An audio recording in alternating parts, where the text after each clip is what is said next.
welcome to Live Decoded. I'm so glad that we have you here, dear Dr. Laurel Mellin. Welcome to Live Decoded. On the other side of the planet, we got you here from Los Angeles, California, if I'm not wrong. Yeah, San Francisco, actually. That is just crazy to me. Okay, we are going to talk about anxiety, stress, trauma, obesity, and likewise also common excesses like habits every single one of us just wishes to get out of. And you did talk a lot about that throughout your whole life. I mean, I wrote a few notes down.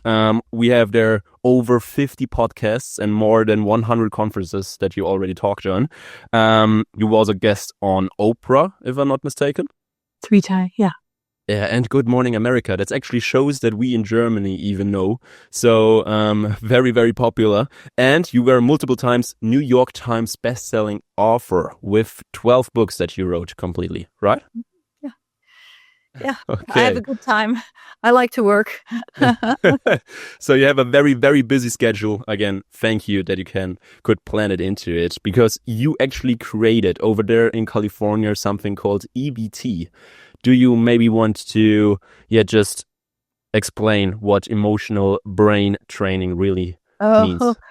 Well, essentially, most of us think about the brain in terms of our thinking brain, right? We think about learning, making decisions, analyzing, weighing the possibilities. But the real controller of our lives is our unconscious mind, our emotional brain. And up until the time of EBT, if you wanted to do something about your unconscious mind, you would probably go to a psychotherapist, or you'd go to a psychiatrist, or you'd go in for hypnosis or something like that. And at the University of California, San Francisco, over the years, I had the opportunity to look at it very differently in terms of neurophysiology. So you take the same brain, the unconscious mind that controls everything that matters in life, really, from love relationships to obesity to health, to addictions to spirituality. It's all in this unconscious mind. And instead of looking at its complexities, as one would in traditional psychoanalysis or other psychotherapies, or trying to say, well, we don't know what to do about the unconscious mind, we'll just medicate people. What we did is we actually cut it up. And what I mean by that is, if in fact you look at the emotional brain and you say, what's going on anyway? It's actually in layers. And there's 5 different layers of stress in the brain. And when you're more stressed, this layer down here of memories and ways of being is in control of the reptilian brain, and it goes all the way up to the neocortex.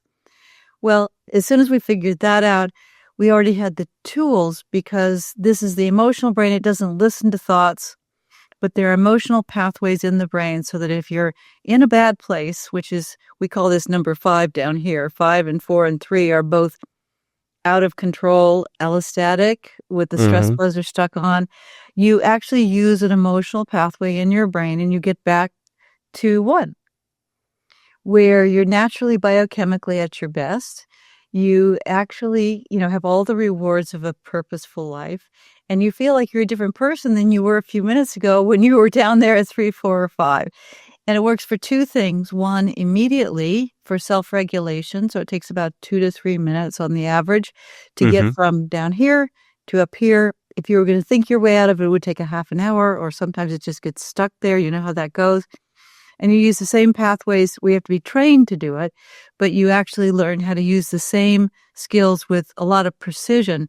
And you can actually pinpoint the circuit that is making you suffer or undereat, overeat, feel anxious, whatever, and unlock that circuit and essentially rewire it into a message and a biochemistry that's going to be healthy for you.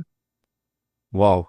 That does not only sound exciting, but also so interesting. A bit too good to be true, if I'm honest. But I actually can't wait that we get a bit deeper into all of the stages, the tools you have for that. But before we do that, maybe we should dive a little deeper, not in our neuroscience, but into our stress and anxiety handling. I don't know how it is in the US, but here in Germany, stress is actually just a normal thing everybody experiences multiple times a day, I'm pretty sure. And for us, it's not a normal thing, but nobody really cares about it. Rightly so, or can it have very bad outcomes? Well, stress can be good for you or bad for you. Okay. And a momentary stressor is actually good for you. It's kind of like a muscle. You know, if you're going to go and exercise, you have to strengthen, you have to do something with that. Well, the brain's the same way. So let's say that you had the world tells us is the perfect life, the perfect partner. You had more than enough money. You had the respect of your community. You had a spiritual connection. You were healthier than can be. And you never had any stress. That would be very dangerous. Okay. And the reason is that the world is always changing, right? Okay. So all of us have a specific set of circuits or expectations and triggers in our brain. And the idea is if we have certain expectations, let's say like before the pandemic, everyone had a certain expectation about life. And then all of a sudden, life changes, right? Mm-hmm. So if in fact you separated yourself from all that stress and just essentially went forward as usual, just did everything you can to medicate your way out of stress, whether it's with food or with medications or with alcohol or whatever, you medicate your way out of it. You never actually stay present to your stressful negative emotions. The expectations or wires in the bottom of your brain would be out of date. Mm-hmm. Because if you stay present to your emotions, they update to reality, to our current reality. So having no stress is really bad for you because the brain evolved to give you the benefit of the doubt and help you update just by being present to our emotions. And so essentially being present to your emotions and feeling really bad and then using the EBT tools to go right back to feeling great again, that's the best thing that can happen. Yeah, I can Worst imagine. thing is you get stressed and then you flatline and you continue to stay in stress. And that's the number one cause of all mental health problems, chronic diseases, and essentially blocking our natural capacity for joy. So let me get this right. A natural dose of stress is completely healthy. To get too less of it is actually unhealthy. And to get too much of it is obviously very, very, very dangerous for you. Okay, so that did go a little bit another way than I expected before I wrote down the question. So thank you for clarifying that. And besides stress, there is many, many times, always in the same moment, this word anxiety mentioned. Do they correlate with each other or are they completely separate from each other? Great question. Well, first of all, let's just say what stress is. Stress is when you have to work harder just to stay even. Mm-hmm. And just like anything else, if it was your car or anything else, if your car has to work harder to stay even, there's going to be wear and tear, adaptation, and there's a price to pay. Okay. Right? So what happens with stress, if you don't know how to use your brain's emotional resiliency pathways to get out of stress, then you're going to have wear and tear and adaptation, and you're going to be vulnerable to one problem or another. So genetically, maybe one person's more apt to have depression, someone else anxiety, someone else overeating, someone else whatever that is, but you will have problems sooner or later. Mm-hmm. Anxiety is actually a very catch-all term for what people experience is in sort of a negative state. It's not as severe typically as depression and not as severe as, let's say, it goes to really numbness after a while or dissociation. But that anxiety is, think of it this way. In order to feel at peace, you have to have a brain that is connected. Mm-hmm. So your brain is, essentially in a functional way, it only has two parts. It has the thinking brain that's kind of like the good parent. And its job is to oversee the emotional brain, which is the mammalian brain and reptilian brain, the unconscious mind. So conscious mind has to connect with unconscious mind, read the feelings and sensations, and figure out what to do. Wow, big job. Okay. That's a big job. It does a great job in the 5-point system of EBT. 1, feeling great or joy. 2, feeling good, where your neocortex is still in charge. And then it goes downhill 3, 4, 5. Mm-hmm. If you're at 3, 4, or 5, the circuits change. When you're at brain state 1 or 2, you actually are what's called homeostatic, and your brain stays connected. You might feel pretty bad, but if you stay, you're staying with your feelings. You're connected to your body. You work through your emotions. the bad and the good, and you come out the other side feeling proud, having, adapted your brain to the new reality, and even a spark of joy, because joy in terms of neuroscience is the ultimate physiology. So if you're down here at 3, 4, or 5, a whole different kind of circuit takes over, which is called an allostatic circuit. So instead of the homeostatic being self-correcting, you feel a little bit bad, then you feel better, and it sort of goes like this, it goes spinning out of control. There's no shut-off valves. So once you go, you're feeling where you're okay, you're kind of handling things, and then all of a sudden you're not handling it. And it's not because it's a psychological factor, it's actually biochemical. Those circuits, like I say, have no shut-off valves, you're careening out of control, and you're going to do or say whatever you're going to, because your thinking brain is not doing well, because all of these stress chemicals, the emotions are scattered or stuck or toxic, and you're just going to spiral down and then later on say, why did I do that anyway? So the first order of business is, based on neuroscience and based on emotional brain training, is never blame yourself when you do something that's really either extreme, or you say, why that was really silly to do, or that was really terrible to do, or even that was really mean to do.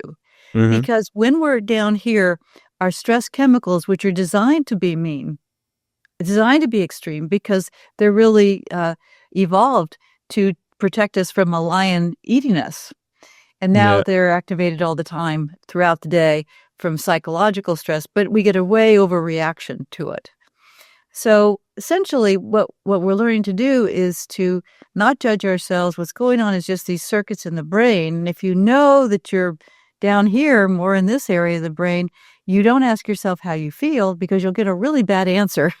It's not going to tell you what you need. You just essentially use one of these tools and get back to a connected state where your emotions are really accurate and your behaviors are healthy.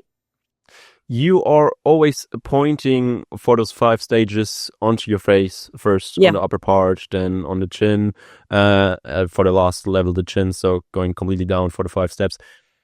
What is that? So is it always that when we are in one of those stages, we can actually feel it over there, that we are in one of the last stages, in stage 4, we are very, very afraid at the moment, and we just can feel our cheeks burning up a little, or heating up a little bit?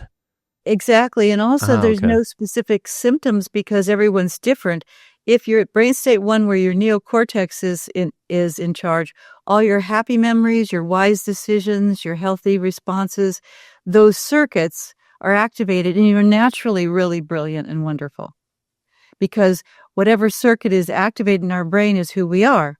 It controls our emotions, our thoughts, our behaviors, and our entire physiology. And so when we're at 2, it gets a little bit worse. Down here, that's where it gets to be a problem. 3, 4, or 5. This is the reptilian brain. All our terrible memories are down here. What's fascinating is, just by learning this 5-point system, the 5-point system of EBT, you can stop your judgments of yourselves, but also of your coworkers and your partner and your parents or your children, because everyone goes to 5, and when they're in 5, people are very extreme. Some people, like let's say a couple is together. Well, one person might be at 5 and they may shut down emotionally, where the other person ramps up. But both of those patterns are equally harmful. Okay. Somebody might get anxious, somebody else might get depressed or hostile, but they're all ineffective, and they're also associated with chemicals that put us at risk of mental health problems and chronic diseases. So there's 5 levels of stress, and this is what's so great. And one way to keep your marriage together or your partnership together is understand that you have 5 different people inside you. Yeah. And your partner has 5 different people inside of them.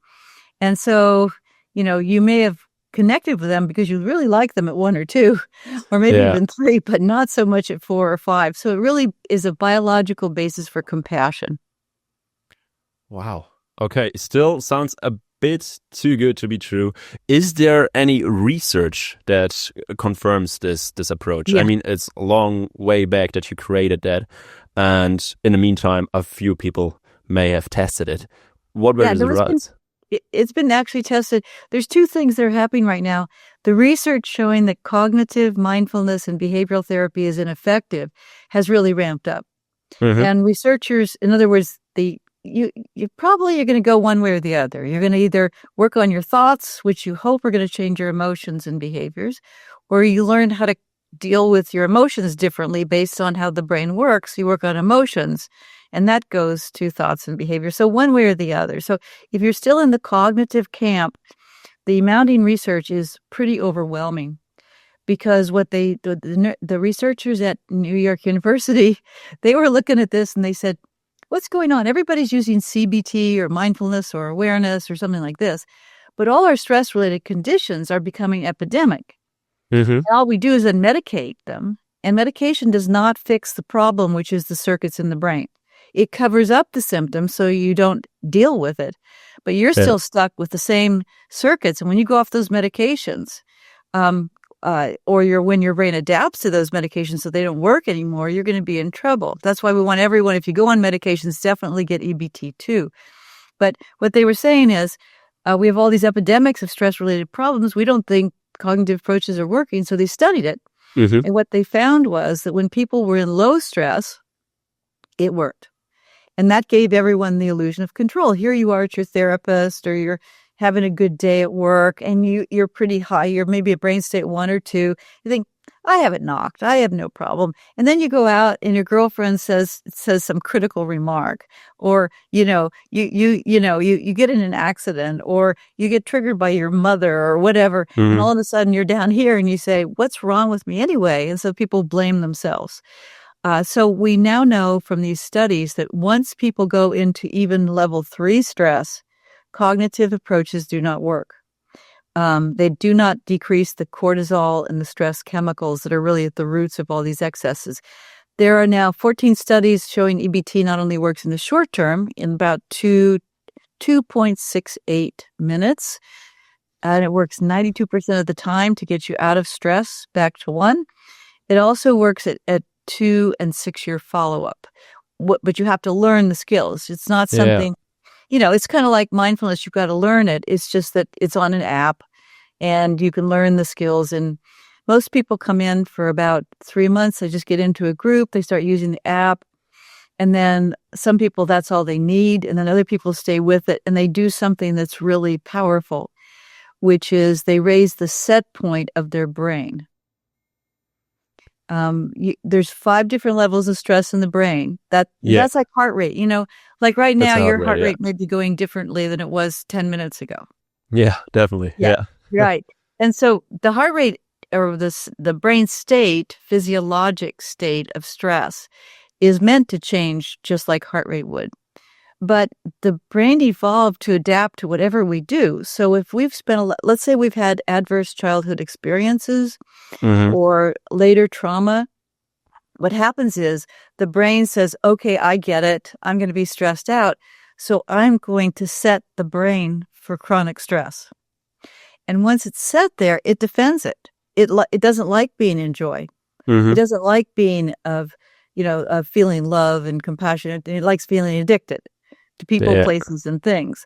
So the overall goal is to come in and learn how to get out of this state up to this state, and then to say, wow, that feels really good, and then start rewiring the past. I don't like it when I procrastinate. I'm going to rewire my procrastination wire. I don't like it when I judge my partner or when I do this. You just decide things that you don't like. And oddly enough, if you start using this tool that we have called the cycle tool, it actually makes you think about what bothers you. That activates the precise circuit that is causing you to overreact or underreact. It unlocks the synaptic connections between the neurons.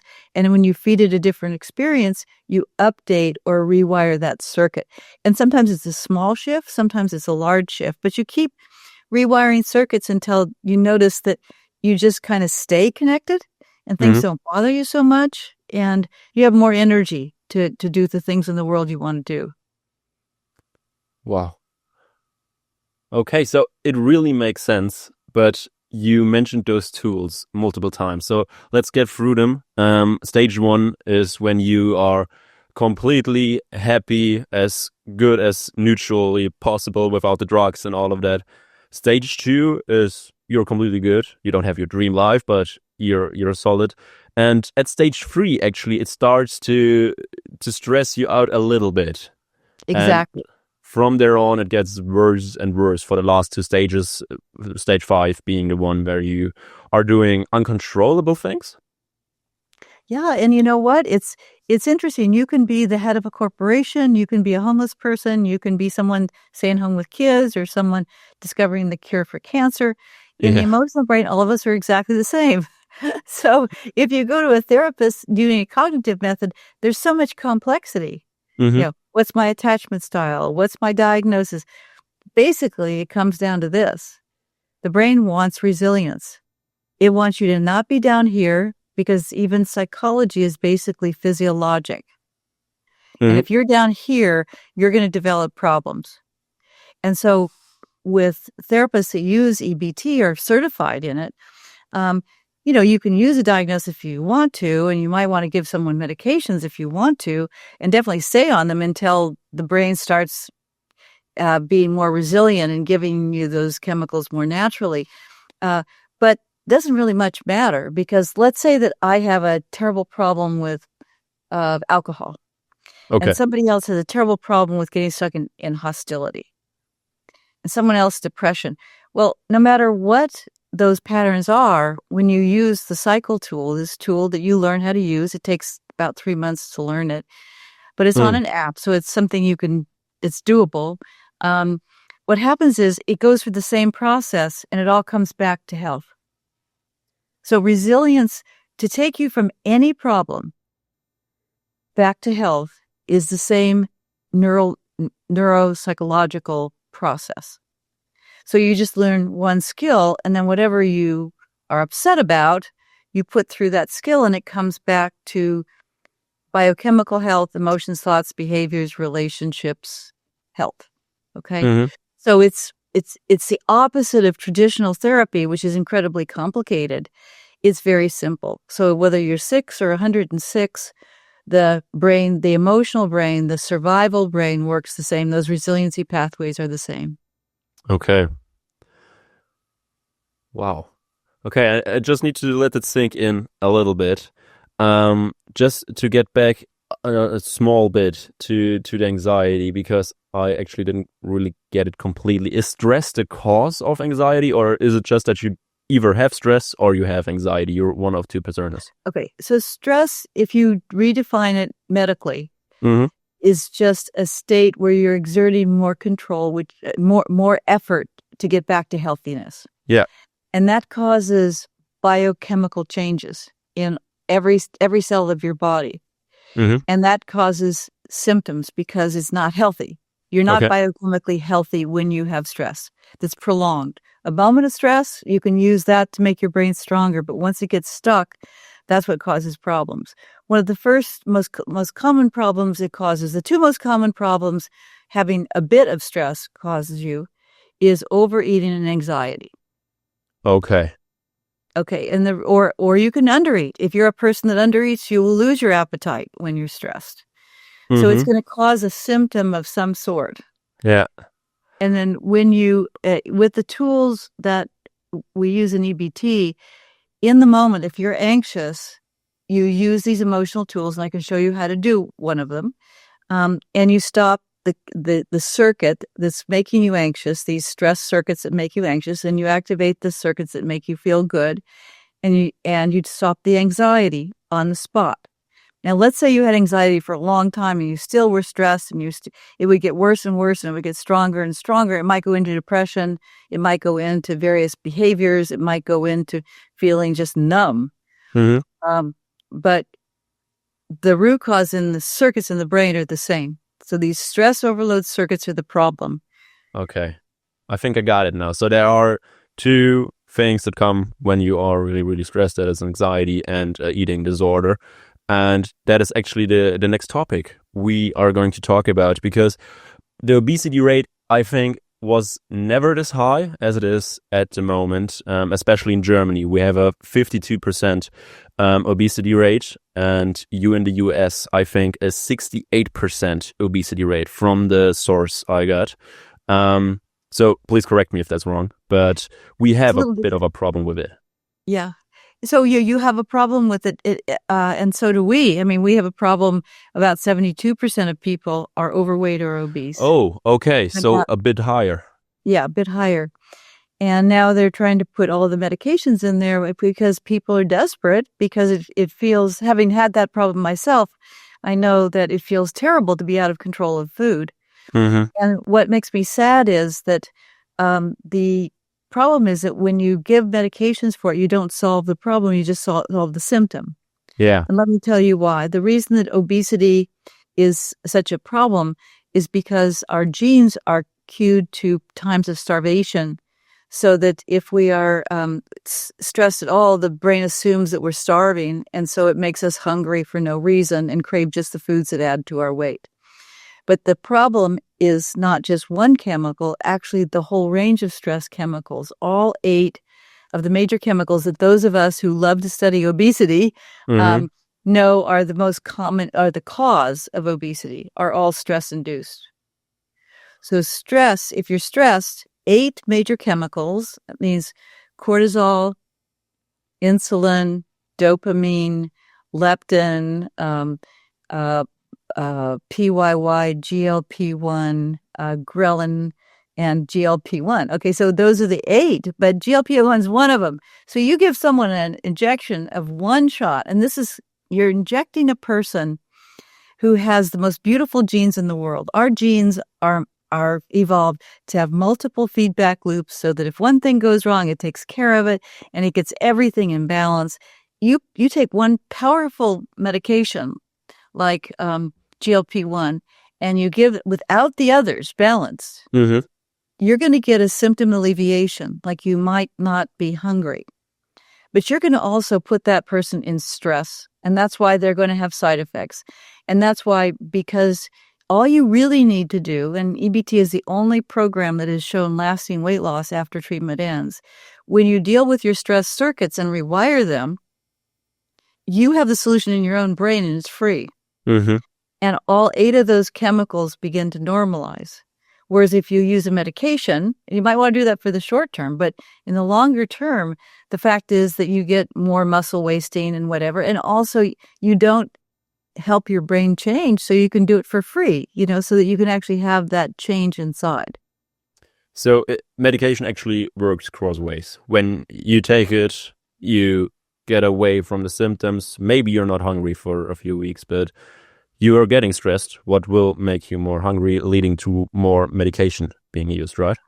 Kind of like that. It's that when you take a medication that is designed, that is engineered to take away the symptom of the desire to overeat, you're not solving the problem, which the problem is, you just say to yourself, I've had stress in my life, and I have a bunch of those stress circuits down there, and they're creating legions of chemicals that affect not only my weight, but my mood and other things. I need to go to the root cause and rewire those circuits. Again, what you're doing is just noticing when you're stressed, using the tools, takes a couple minutes, get back up to a better state.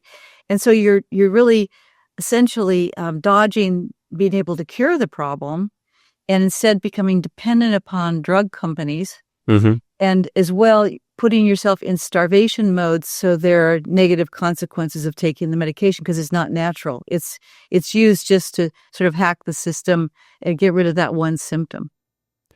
Okay. Wow. So you just answered my next question, because there are just so many things making us want to eat more of, like chips, gummy bears, all of those good stuff in quotes. So just trying to recircuit all of those stress things could help a lot. Is it healthy to do a diet in the same place, so together, just using EBT and dieting, or are you someone who does not believe in dieting because of the yo-yo effect and everything? Well, I believe in going to the root cause. I had my own troubles with eating and weight. It wasn't until I rewired my circuits that it's no longer an issue. Okay. So if, in fact, let's say that you have these circuits and they form when you're stressed sometime, and what happens is you have a fight or flight circuit, right? Let's say I was 11 years old. I was bullied at school. I came home. I was really, really stressed, and I had a fight or flight circuit going in my mind. I didn't know how to talk about my feelings. My mother was at home. I didn't know what to do with it. I reached for food. I got a bunch of cinnamon rolls and I ate them. So the brain remembers whatever we do when we're stressed, okay? Yeah. So you're at the fight or flight going, and here's my cinnamon roll circuit down here. It's this little pathetic thing. Cinnamon rolls weren't really important to me. It sticks them together. And if you don't process your emotions before you go to bed, you wake up the next morning and you've got a fight or flight drive to overeat. Wow, that happens quite fast. Yeah, it does. And then if you blame yourself and get more stressed about it, or you try to control it, when it's a fight or flight drive, it's going to take so much energy. And then you finally do it, and then you can't do it anymore, and you gain the weight back, and then you're more stressed about that. Meanwhile, you're gaining weight, and the weight causes stress. So it doesn't go to the root cause.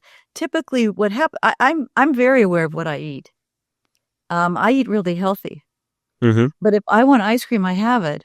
And if I have it, I don't need much because I don't have those circuits driving it.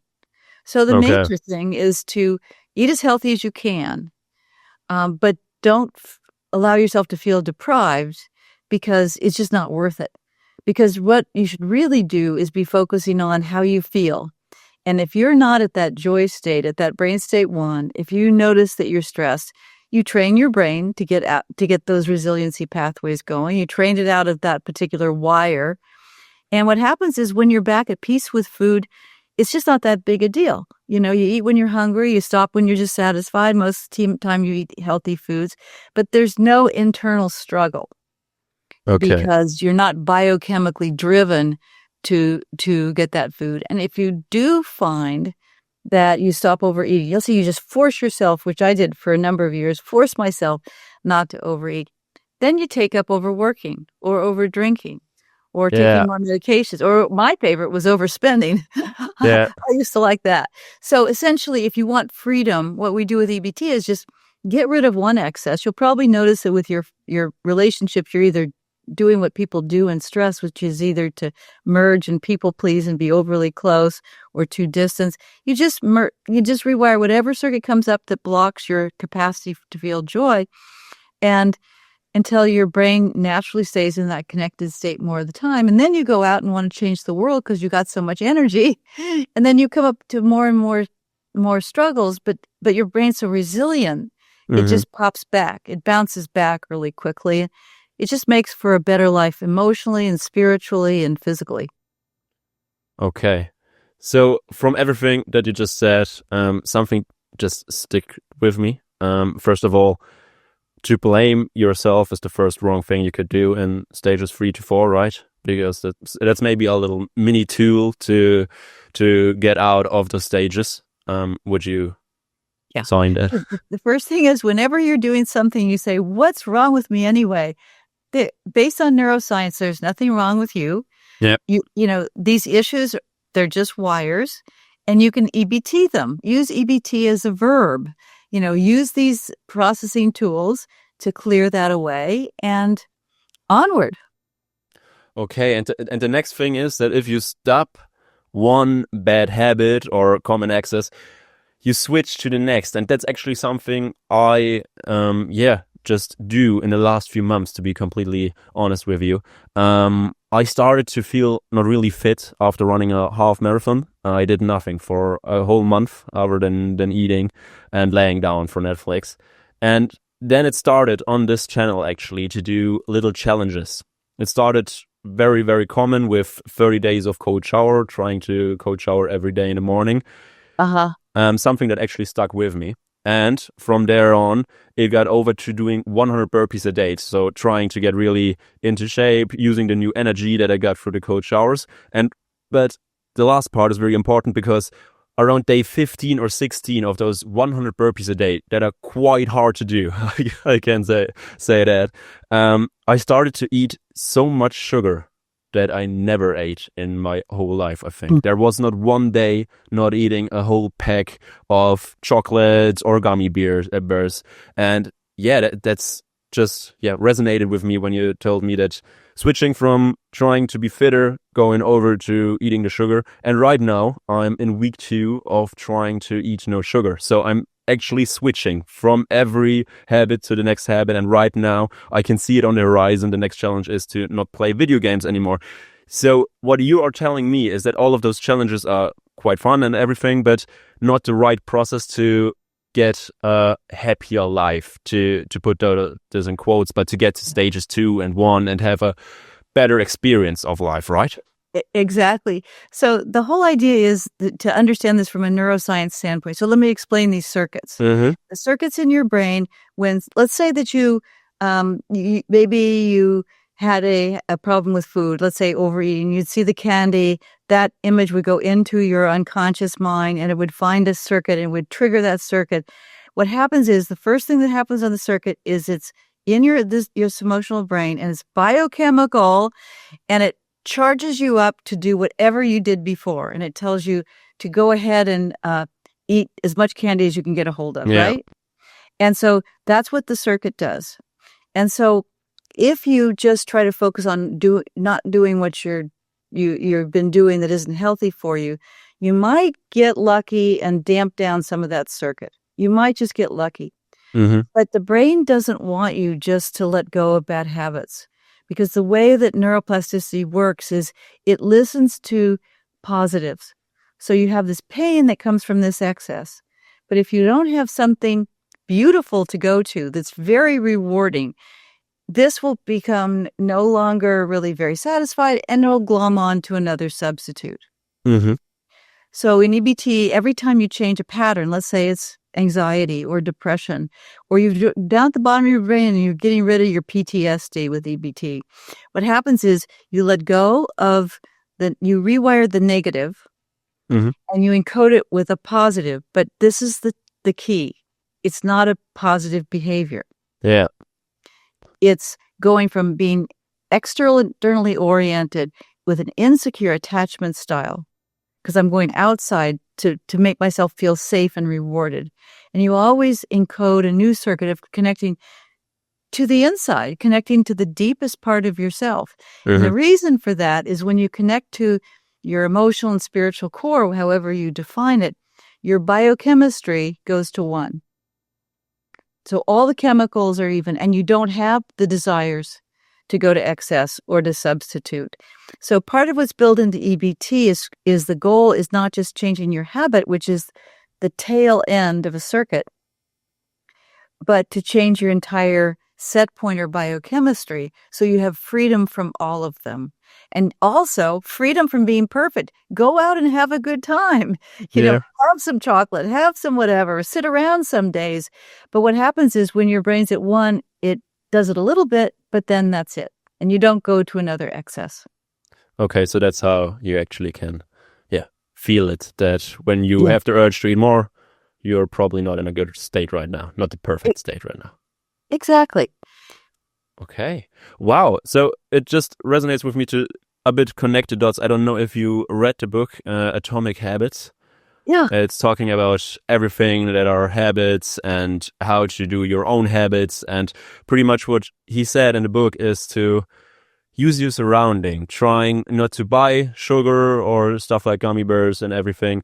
And that can actually help you a lot. Is that the same like recirculating or trying to recirculate everything? Is that the same or is it nothing? It's the absolute opposite. It's the absolute opposite. Okay. Yeah. Okay. So what he's suggesting is have little habit change like this. Yeah. Right? Okay. But it's never going to really last. You might change your habit, like you might exercise less. But the problem is that we are stressed because we're disconnected. And when our brain is connected, not only is it easy and effortless to change the habit, but the substitute habits don't appear. So if you had a choice, do I want to spend the rest of my life going after small changes in my habits of every single habit that I have when I'm stressed, which is an endless list of them? And it's nice to change some habits, but not go to the drives, the biochemical drives from disconnection that's causing more and more habits to form. If you want to go to the root cause and have a solution, you do EBT and you focus on connecting to your emotions, knowing when you don't feel bad. When you feel bad, when you're stressed, you should take it really seriously Mm-hmm. because it's biochemical. And because your set point of your brain, maybe at your particular stage of life, your set point might be here, 2 or 3, it's going down. And when you're 40 or 50, it's going down, and it keeps going down unless you evolve so that you can actually connect with yourself. So you don't need any of the excesses, nor do you need to be perfect about it, because you just don't have the drives to be that bad, because you come back to this place of loving emotional and spiritual connection that's biologically at our best and the way we're meant to be. We're not meant to be automatons. We're meant to be humans. And now with AI and the dehumanization of people, it's much more important to have EBT than ever. Mm-hmm. Teach your children EBT. Teach your teenagers and young adults EBT. Teach yourself EBT, because what happens is you come alive. Let me tell you about this woman. She was actually about 70 years old. I'm 76. I started this when I was 28. I was just a kid. And, but she had been anxious her whole life. And she said, I've dealt with, I wake up in the morning and I'm anxious. I feel it all day long. And she was in EBT in a group there. It's all by telephone and app, about a month. And she learned how to use the tools. And she said, I rewired my anxiety circuit. I wake up in the morning and I don't have anxiety. Wow. Okay. Same with food. When you actually go to the root cause, which is a circuit, and erase it, you cure the problem. Mm-hmm. And that's called a wonderful life. So you don't have that, oh, am I going to do it? Am I not going to do it? Can I cope? Can I not cope? If you're not at brain state 1, you say, I'm not at 1. It's not me. It's one of those wires, and I'm going to switch it off. And if I switch it off enough, it's going to be erased, and then it doesn't even bother me at all anymore. And I have so much more energy, and I can enjoy my life so much more fully. That is a completely different approach to everything I did in the last 3 years, even with this podcast. And it's just quite interesting. It's just so interesting to have someone to talk about who's not in the same opinion right now, or gives me a new perspective, because I learn so much through those conversations. And you mentioned common excesses a little bit in the middle of the podcast, like cluttering, overspending, overeating, pornography, and overdrinking is also one of the big things here in Germany as well. Yeah. And I think not everybody, but some people really, really struggle with those habits.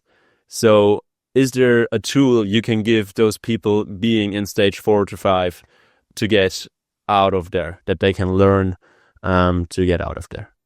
Absolutely. It's the answer is always the same thing. It's the cycle tool. Okay. Because all of those habits, remember how simple it is. Again, it takes a while to get this down. We teach therapists this. It takes them 12 weeks to even kind of figure it out, because it's when you just look at one thing, what the neurophysiology of the brain is, it's almost opposite what we've been told in psychotherapy. Anger is actually good for you. This spark of anger actually activates the circuit and unlocks it. You shouldn't be identifying your feelings. You should just flow through 4 emotions, which are angry, sad, afraid, guilty, and you are back to joy again. So much of what we've learned in CBT and in psychotherapy actually does not line up with the brain. But so I will give you an idea. Okay. Basically, what the cycle tool is you complain about what's bothering you. And you sound like a kid. You say, the situation is, I've been drinking too much, and then I come home and I'm really nasty to my husband, and then I do this and this and this. 5 sentences. And the reason that couples love this is couples get in patterns where they come home at night and they complain, right? And they complain, my boss did this and my money did this and the kids are doing this, and all night long they complain because they're at brain state 4 or 5. Okay? But all you do with EBT is you only get 5 sentences to complain, and that activates the circuit.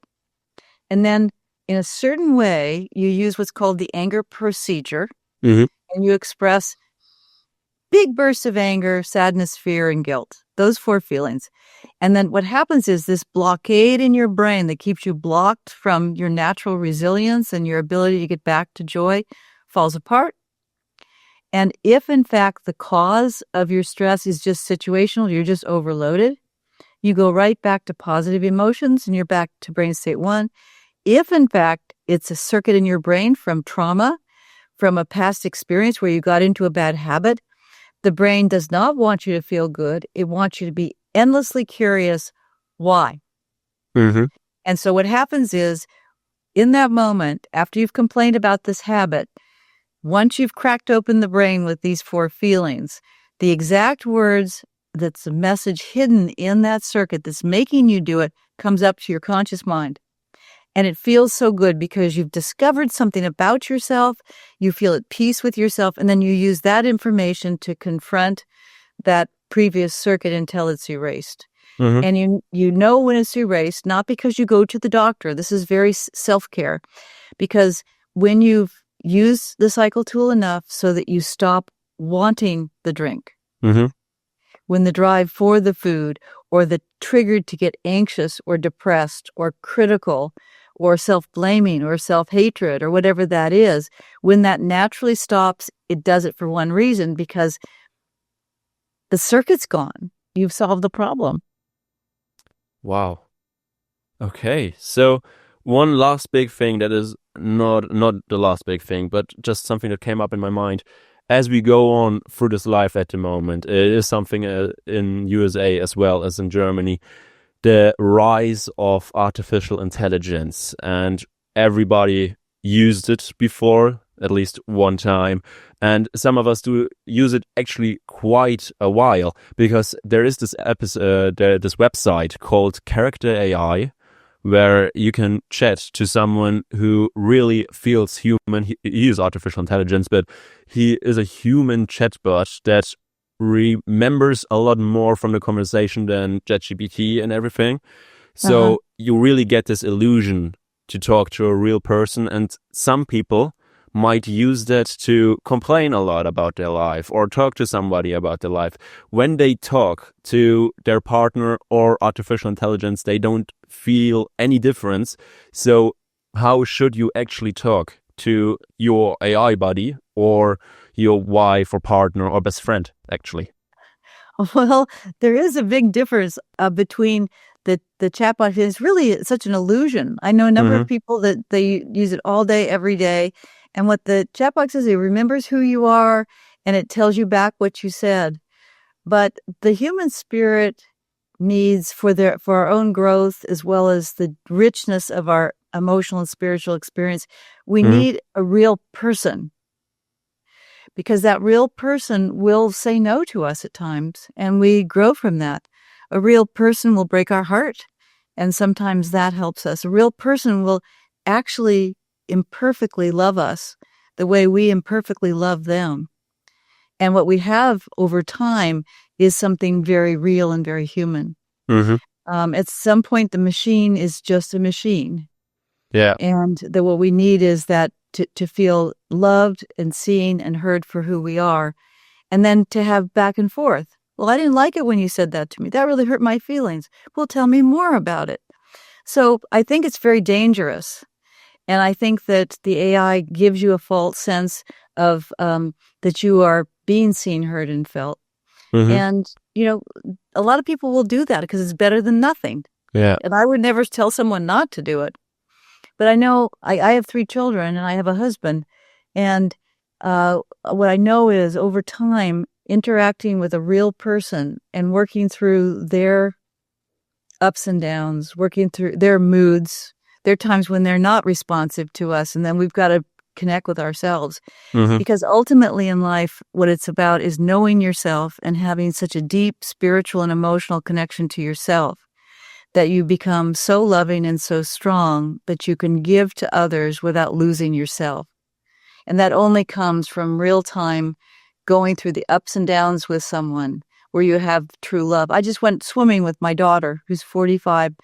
Her name is Laurel Mellin, and she is an artist and a conservationist, and she lives near me.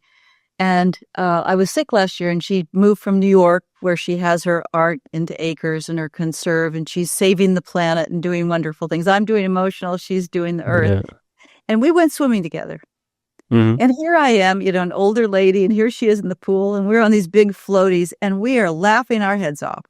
Mm-hmm. You know what? I would pay everything for that. And you can't get that from AI. Yeah. Wow. Okay. So quite interesting standpoint. You just mentioned that you had children yourself, and Yes. you mentioned a childhood trauma in the middle of the podcast episode. How can someone, because a childhood trauma, I believe, is something very, very different to stress. It causes the same thing, or maybe a childhood trauma is actually getting us, or is this barrier to get from 5, 4 to 3. It's just holding us back most of the time, right? Right. Well, remember I told you about those circuits, right? There's these homeostatic circuits that spiral us up, and these allostatic that, okay. So if you've had trauma early in life, the brain over remembers it. All they are is allostatic circuits. This is really important. As much as so often we're so interested in the diagnosis, they're really all just these allostatic circuits. If someone has early adverse childhood experiences, maybe there's trauma, maybe there's physical violence, maybe there's a raft of things. Biologically, they're the same thing with the same solution. They're these allostatic, they just have a bigger pile up of them. Okay. So it takes more work. But it's like if you had a beautiful estate and there's big lawns and these gorgeous, you would need to mow the lawn, right? You would need to mow the lawn. It takes more work than if you have a little patch in the back of your apartment. If you've had a lot of trauma, no one would want to have a trauma. I had trauma. Most people have some trauma. Some people have a lot of trauma. Mm-hmm. I'm not wishing trauma on anyone because it makes big pileup of these circuits in the bottom of the brain. But if you go in and you just say, I'm committed to getting wired for joy, wired at brain state 1, I want to live a full freedom life. That's what I want. And you just start using it with other people, because we do it in groups. So you have other people to use it with. And what happens is you end up as a person who's healed those hurts, because every time you heal a hurt, you go to a new place of empowerment. You connect to the deepest part of yourself, your emotional and spiritual core, and you become more virtuous, more loving, more resilient, happier and healthier than you ever could be if you'd had the charmed life. So the good news is, no matter what the trauma, if it's really, really severe, you're going to need to take some medications, because if you're at a set point 5, it's really hard to feel. Mm-hmm. So you take the medications, but you also take EBT to get to the root cause of the circuits, and you just start raising your set point. And then you keep raising it, and you say, wow, it's a new life. And because of that, there's a lot of work. We believe that EBT will be the new psychotherapy globally, Mm-hmm. because it was developed at the university, all based on science, and it's proven, and it gives people what they need. In the moment, everyone needs to be able to feel really, really bad, or even to have that bad feeling be amplified because of some early hurts, and have something they can do about it. And that's to process these stuck emotions very quickly back to joy. And every time you use the cycle tool and you get to joy, you get this little spark of heaven. Mm-hmm. Because in that moment, you have what everybody wants in the world. You have the best that anyone could have, which is your biochemistry is absolutely at its best. You are spot on connection. And then poof, it goes away. And the more you do it, the more you stay in that state of connection. So even if there's someone who's incredibly rich, you can't buy your way to joy. You have to actually do the emotional work. Mm-hmm. And EBT gives you an opportunity, so it doesn't take 10 years or 20 years of therapy and you're still going round and round with issues. You say, issues, they're just wires. We EBT it. And when I EBT it, I know that I'm going to joy in the moment. And I'm making a big difference in my set point, and it just gets better and better. So it's a new opportunity for people to take charge of their emotional well-being. Mm-hmm. And they don't have to be as dependent upon therapists and physicians and essentially trying to think their way out of problems. They can actually do a lot of this themselves and with other people listening to other people helping people help themselves.